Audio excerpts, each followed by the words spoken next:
No worries, Luda. Good morning, everybody. John Spielke here for GAI Insights with our Gen AI news briefing, rating the top news as essential, important, or optional. Today, I think we have kind of a light news day in terms of what's essential, but we'll see what our analysts say if they agree. And we've got everything from Meta, Jean Kuhn over at Meta, saying that LLMs won't lead us to the promised land through new ways to think about AI customer service chat, Gen Z. All right. If you could start us off, Ankash, that would be great. Sure, thanks, John. Just waiting for the screen to come up. Yeah, here it is. Yeah. So the first one that we have for today is from MasterCard. So MasterCard has doubled its speed of fraud detection with Gen AI. All right. Yeah, interesting. Adam, what do you think here? I think we've covered some of this before, but haven't it? Yeah, sorry, I'm driving. I didn't think I had anything assigned, but yeah, we Oh, okay, covered this that's back in fine. Feb. No, I no, did. but I mean, I've reviewed the articles though. We did discuss this back in February, and they were talking about the 300% increases. So this seemed like more optional news to me. It was kind of a rinse and repeat of stuff we'd already discussed. Yeah. What'd you think, Tim? Well, yeah, I would agree. I think as optional, it's, they're just going to tout forever. Everybody's touting AI because it seems to affect their market cap positively when they do. But, AI of various types has been used in fraud detection for decades. And what they didn't explain, which I would be interested in, was how they're using generative AI in this particular kind of fraud detection. Is it really something all that different? They just say we're using Gen AI and it makes us better. Isn't it awesome? Okay. All right. Yeah. By the way, I love the you Bond fans, the Blofeld look here. You just need a white cat, not a black one. If remember that James Bond movie. Anyway, yeah. So, Luda, anything to keep us from doing optional on this bad boy? Yeah, I think optional, even though the results are getting quite impressive.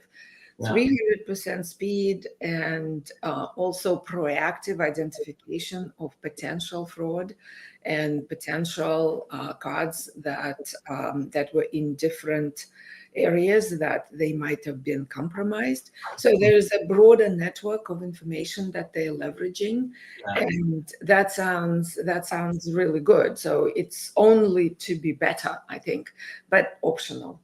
Yeah, interesting. I was curious about like you are, Tim. Like, how do they do this? Because it seems like they're very good at predicting behavior, right? Which I guess would also say that the substitution of LLMs for search or a complement to search is very promising, right? Because if you can predict fraud, you should be able to predict purchase behavior. And it seemed like they're doing it from the article at the individual and the group level, but they didn't tell us what the magic was, what the special sauce is on the Big Mac. So is it just Thousand Island dressing or is there more? That's the question. Okay. Yeah. And the other point here, which of course they're not going to make, is this is just an arms race, because remember, the malefactors, as they're called, the bad guys, also have this technology. So yes, I think they're making incremental progress, and they have with AI in detecting fraud, but they also create a lot of heartache for actual users who are credentialed, the right users, because they interfere with them with false positives. So they're getting better, but it's marginal, and it's just going to get the bad guys to spend more money figuring out these LLMs and how to fool them. So it's not clear where this goes from here, and that's what the media doesn't tend to report that, and the companies never report like, well, okay, we've made this step, but what happens next? Yeah. Well, let's put this baby as optional. Impressive improvement, 3x to 5x improvement of fraud detection. Welcome, Paul. Good to see you. Hey, for everybody, I don't know what you call the anniversary, but I believe, Paul, tell me if I'm wrong in this. This is the anniversary of our purchase of GAI Insights as a URL. So it's our URL birthday. Okay, we're reaching now. All right, we're reaching, David. Hey, We'll take anything we can celebrate, John. But yes, a year ago, at this point, we just started our planning for our conference. Yeah. We're way ahead this year. there we go. All right. All right. Hey, look, you're blaming me. If you go to Westminster Abbey, at the bottom of the coronation chair is the Scottish stone. So if they can make a stone into something sacred, just a block of granite, I think we can make a URL purchase something sacred. So there we go. Sounds good. All right. Good. Okay, Akash, next, please. Gen Z, I love the posture of this guy. Go ahead. So the next one is from a firm, and their CEO mentioned that young adults are more inclined towards using intelligent chatbots vis-a-vis conversing with a human agent.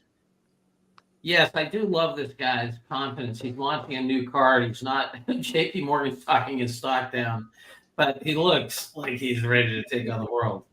David isn't here, so I will go ahead and opine on this. I thought we were going to have David today. I think this is optional. He's saying something I think which is pretty credible and believable that Gen Z prefers automatic chat agents in customer service compared to human agents. We found the same thing with many ATM transactions at banks. Tellers still serve a purpose, but it's a much more narrow and much more infrequent purchase and deals with complex things or certain kinds of customers. But so I'd say this is totally optional. I don't know if it reaches nothing burger status, but it's a light burger for this one. Yeah, I agree.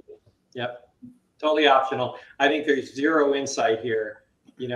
It's Gen Z may be somewhat more used to this because of growing up on text and IMing and things like that. But almost everybody likes more effective customer support. It's not so much that you're not talking to a human. It's that it takes 20 minutes to get to a human, and then that human doesn't really solve your problem, and you get 20 minutes to another human. So as long as that's customer service experience for most people, a chatbot that actually comes close to answering the question is a great advance. All right. Tim, well said. Well stated, Tim. Yeah, absolutely. All right, optional it is. Akash, next. So the next one comes from OpenAI and WSJ. So OpenAI has a deal with WSJ owner News Corp, and this is valued at more than $250 million. So, Luna, what do you think? Good deal here for the Wall Street Journal, or did they get taken to the cleaners? Hard to say, but I think it's great that Wall Street Journal is moving forward. I think it's a necessity. So in terms of rating this article, I was on the edge between optional and important, because if there is a case for important, because one, Wall Street Journal is certainly a leading publication, and they felt that there's an absolute need to go forward with making this deal, right? And the article says that there are a number of other publishers going the same way, right? Trying to strike the deal. We had an article a couple of days ago about a bloodbath coming with SEOs and the like in the publishing world. It's yet another indicator that this is happening, and this is what they're worried about. And the end of the article kind of spells it out of what's happening and how potentially this essentially changes. Nobody knows how, but they know it will change. And so for that reason, it might be worth putting it as an important. Well, you're a two-handed economist here. On the one hand, on the other hand, where are we landing? I think it's important. All right. I would almost go to essential here. Important. I think it's important. I'd almost go to essential because this is the first big media entity that has done a deal with OpenAI, really big. So, if you think in the US, again, around the world it's different, but in the US, there's the Wall Street Journal, the New York Times, the Washington Post. Those are the three major brands that have emerged from the catastrophe of the early 2000s for news media. and are now national brands, really international brands, but certainly the top brands in the United States. And here we have New York Times suing OpenAI. This is the first one that's done a big deal. It's $250 million. My personal opinion, they got taken to the cleaners. OpenAI is making, over $1 billion a year already. This is critical information for them. But on the other hand, I don't know that they have much choice, right? I mean, if they don't do a deal, their information is going to get used anyway, and they'll just fight them in the court. So Yeah. This may be, we'll take what we can get. It's 250 over 5 years, 50 a year. 50 a year, right? So I don't think I think they got taken to the cleaners. Would be my personal opinion in a fair market, but it's not a fair market. All right, Paul, what do you think here? Yeah, let me make the case for essential. I think this is a really important trend of companies finding absolute brand new revenue streams from data they have they didn't have pre-Gen AI. We've seen Reddit close a $60 million deal on monetizing their comments. This is for newspapers, which is obviously in the battle of power for distribution. And I think in the intergalactic war of the cloud providers, they've run out of sucking up public data. So they're desperately looking for new proprietary data to train their models. And I think a lot of companies are sitting on some really interesting things. Think about Verizon or Bank of America and all their call center data or what really triggers emotion or not. So I think there's the really important trend for the AI leader to understand that they actually might be sitting at their company on something that's a brand new revenue stream that they need to start thinking about monetizing in 2025. So anything that's thrown into the mix here? He's driving okay. I was I was in the important camp. I think Paul makes a pretty good case. I'm just not sure. I'm trying to think about how many companies that's really going to be relevant for. You named a couple of good examples, but in the broader spectrum of enterprise, a lot of them I don't think are going to have information that they're going to be willing to sell to OpenAI. So I think I'd probably keep it at important. Yeah, but Adam, I actually think that what's going to happen is it's going to go. This is on general proprietary information, then it's going to go to vertical, and I think in certain verticals like healthcare and in others, it may be quite powerful. But anyway, I'll yield. Yeah, I think for the HBS guys here, I was thinking about this the other day. There's a thing I think about called data pools. So right now, you remember blue oceans and profit pools and things like that. I think the future is data pools. And the OpenAIs of the world right now are basically feeding on the common ground. And eventually, as you say, Paul, that common ground is just going to get chewed up. And then all of a sudden, it's going to be private ground. And whoever owns those data pools that are really valuable, that's where the profit's going to come from. Well, yeah, and even at the MIT conference where Jan LeCun spoke, talking about Llama 3, he said they ran out of data. They can't find any more data to train their models on. Yep. Yeah, I let's go ahead and rate it essential. It does bug me because it, I think OpenAI is getting rewarded for bad behavior, and these tech giants, they go out and they steal this stuff, and they come in and they do what I think is a crappy deal for the Wall Street because they have so absolutely. John is cold leverage. Yeah, I mean, well, that's what I'm saying. I want John Sherman to come back from the dead and let's start enforcing the antitrust act. It's not a fair market right now. Right, but the web search race is really in front of us, right? What's happening with Perplexity, Google, and now OpenAI, Microsoft with Bing, right? So we'll see what happens with the advertising revenue. It is not fair market as Tim is saying, but it will change massively. Yeah, but these, it's like when Google did their, Street View and everything, they're consciously just riding roughshod over the laws, and they know it, and then nobody has enough patience and budget to go after them. I mean, I'm rooting for the New York Times. Anyway, there should be some damages here because these guys went out and they knew exactly what they're doing. They're just stealing it. Anyway. But John, on the damages, they're not going to be an injunction. So damage is just cost of doing the business. This is. I understand, but at least make them pay for their bad behavior. I mean, it's not criminal, but it's civil, and they're killing these institutions, and we're just watching them and cheering. It bugs me. Anyway, okay, let's go essential. Essential. What happened to the rule of law? Okay. Nvidia sales. Okay. Woohoo! Wow. Good old Nvidia, man. They're Yes. going. So the next one is from Nvidia. So Nvidia has tripled its sales, and the results signal that AI is here and will stay very positive for long. Yeah, triple sales this last year. Tim, can you lead us off on this one? Yeah, I mean, don't we love tech companies when it comes to returns? Actually, the tripled sales, because this is not a small company. It's one thing for GAI Insights or somebody to triple their sales. It's another thing for an enormous company like this to triple their sales. And actually, what blew my mind even more is, as egregiously profitable as like the Googles or the Microsofts of the world are, did you see the net profit? Almost 50%.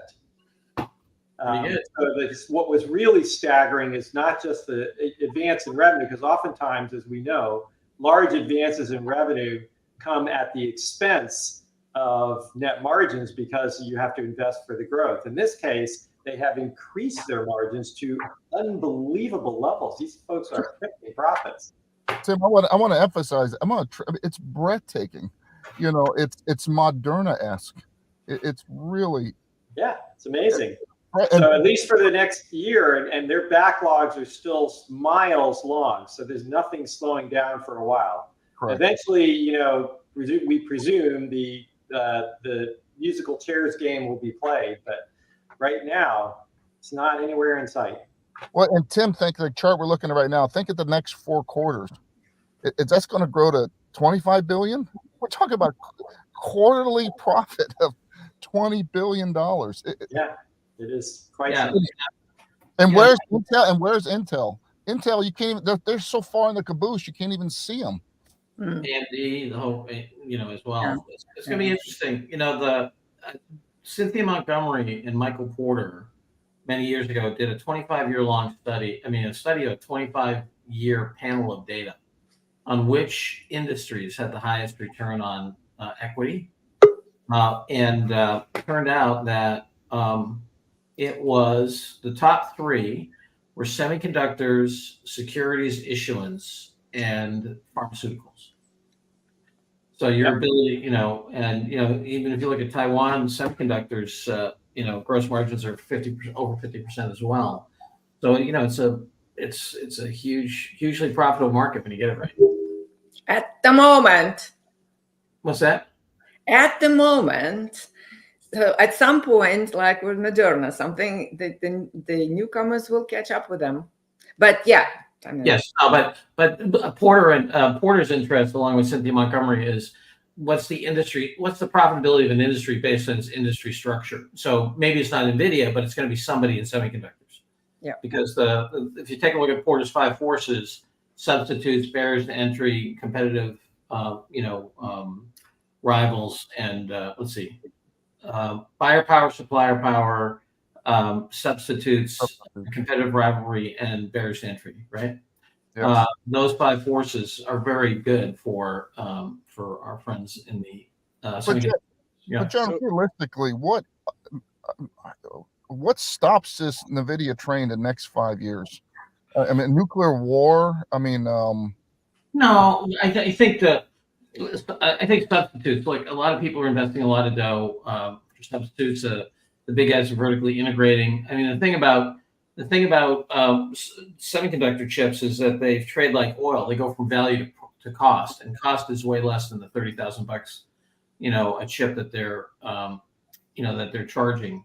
But I think Nvidia, because they're building out the ecosystem and they're smartly vertically integrating with certain other parts like Databricks and so forth, I think they're going to be very hard to dislodge. I think they're. I agree. And they now have money for acquisitions. Very hard to dislodge. Oh, yeah. It's like what we used to call Wintel, the Windows Intel juggernaut for many, many decades. Right. It's hard to dislodge these things. So the thing that can dislodge it is, I think, software. Smaller models, cheaper models, different models that take advantage of different kinds of hardware. But it's so much easier once you've built an ecosystem that even when there is superior offerings, they often can't really make that much progress because it's just way too easy at scale to follow the path. But Tim, keep going with that, because I think John's argument was around traditional hardware, which became commoditized because the hardware and software layer were so independent.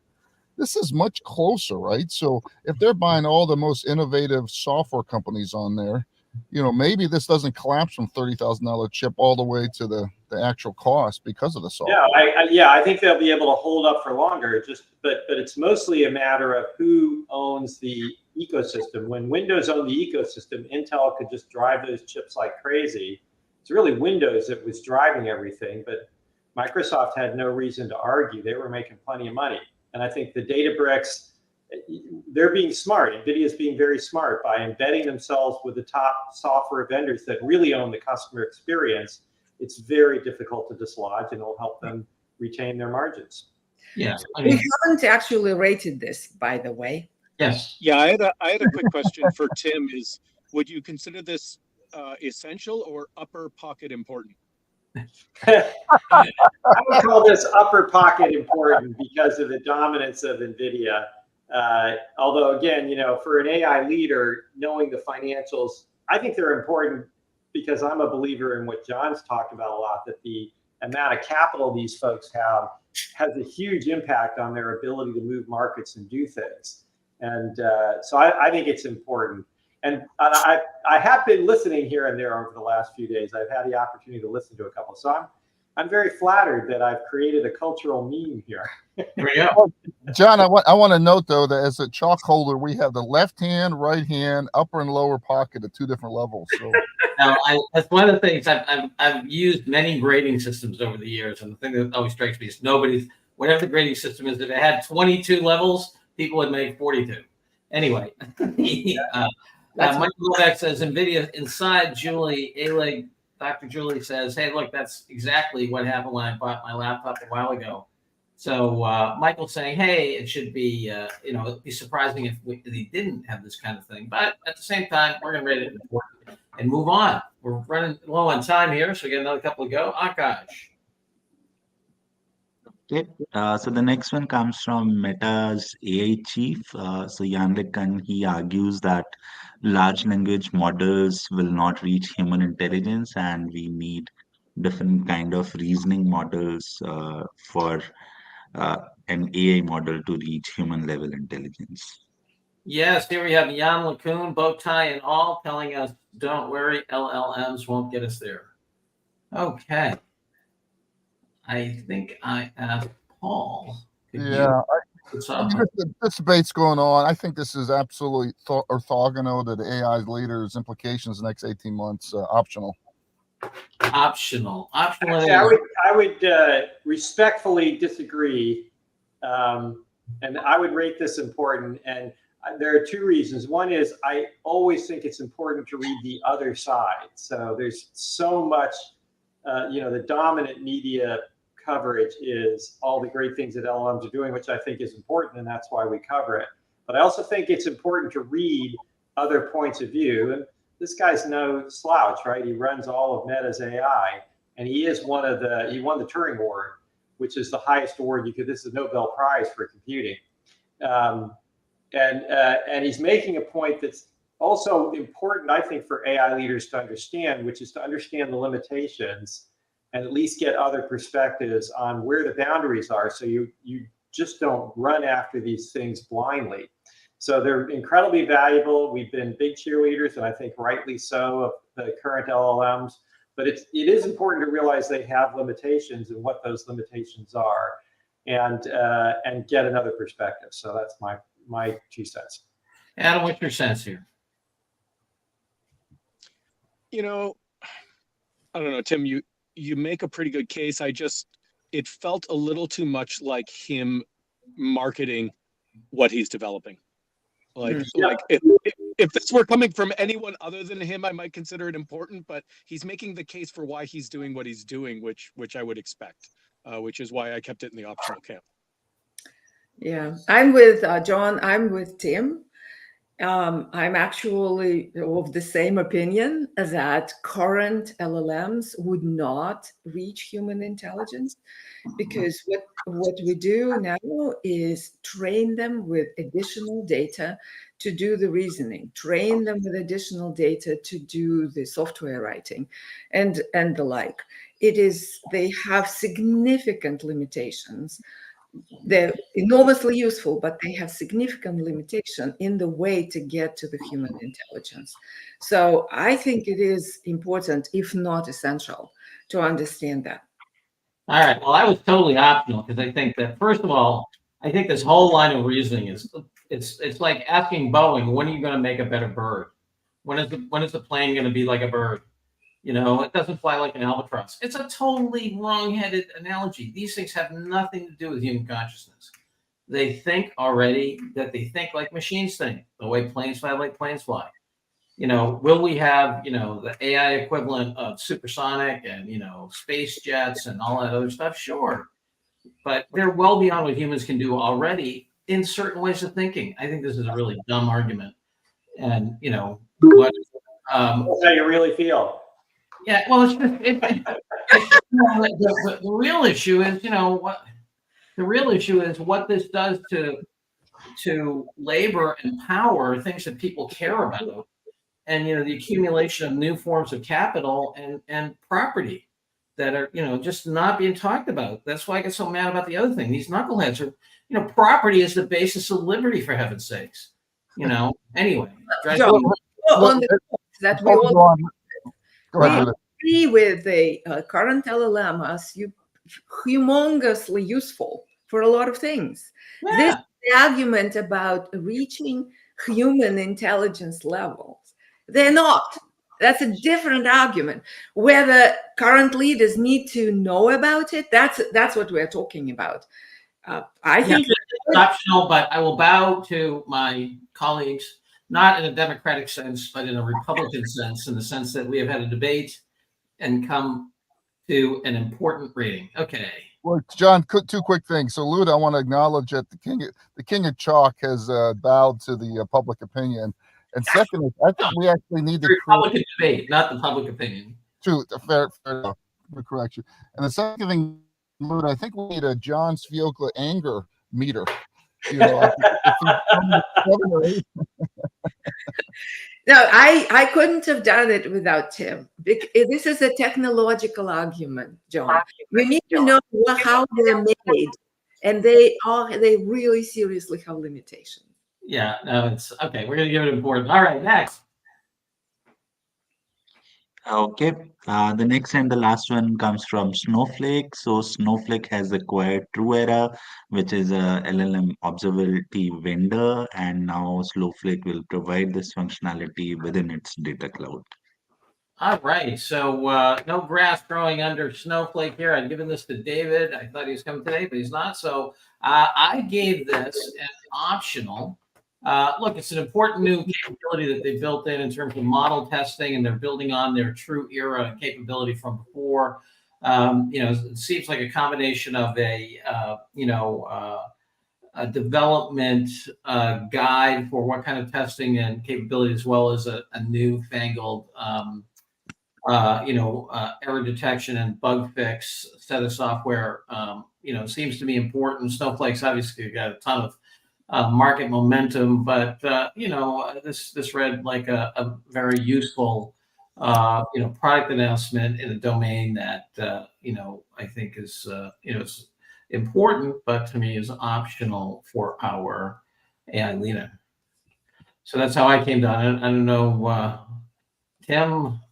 Yeah, I agree. This is an M&A announcement. You know, it sounds really interesting, but there's no detail about what TrueEra actually does. They claim in root cause analysis of LLMs. I've never seen anything capable of doing that to date. So if they have that, really cool. We'll see what happens. But really, this is just the Snowflake competing with Databricks and the others to create end-to-end pipelines. Yes. Anything?